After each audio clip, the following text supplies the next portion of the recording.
வைகாசி விசாகத்தை முன்னிட்டு திருச்செந்தூர் அருள்மிகு சுப்பிரமணிய சுவாமி திருக்கோயிலில் ஏராளமான பக்தர்கள் குவிந்த வண்ணம் உள்ளனர். கடலில் புனித நீராடி நீண்ட வரிசையில் காத்திருந்து சுவாமி தரிசனம் செய்து வருகின்றனர்.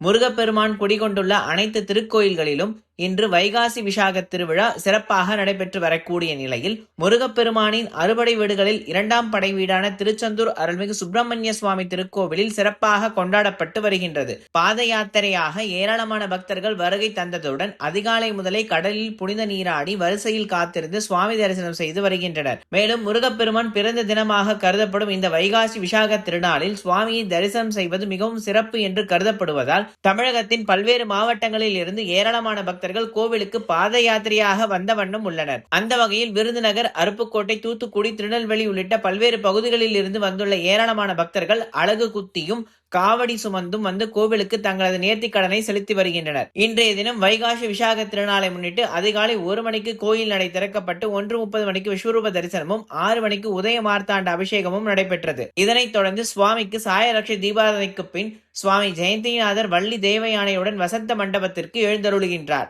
அங்கு சுவாமிக்கு அபிஷேகம் மற்றும் அலங்காரமாகி முனிக்குமாரர்களுக்கு சாப விமோச்சனம் கொடுக்கும் நிகழ்ச்சியானது நடைபெறவிருக்கின்றது. மேலும் கடலில் புனித நீராடக்கூடிய பக்தர்கள் ஆழமான பகுதிக்கு செல்வதை தடுக்க மிதவை தடுப்பு வேலிகள் அமைக்கப்பட்டுள்ளதுடன் தீயணைப்பு துறையினரும் கோயில் கடல் பாதுகாப்பு குழுவினரும் தீவிரமாக கண்காணித்து வருகின்றனர். நீண்ட வரிசையில் காத்திருந்து சுவாமி தரிசனம் செய்யும் பக்தர்களுக்கு கோயில் நிர்வாக சார்பில் குடிநீர் வசதிகள் செய்யப்பட்டுள்ளன. சுமார் 800க்கும் மேற்பட்ட காவல்துறையினர் பாதுகாப்பு பணியில் ஈடுபட்டுள்ளனர். மேலும் கோயிலுக்கு வருகை தந்துள்ள பக்தர்கள் தங்களது சொந்த ஊர்களுக்கு திரும்புவதற்காக சிறப்பு பேருந்துகள் மற்றும் சிறப்பு ரயில்கள் ஏற்பாடு செய்யப்பட்டுள்ளன.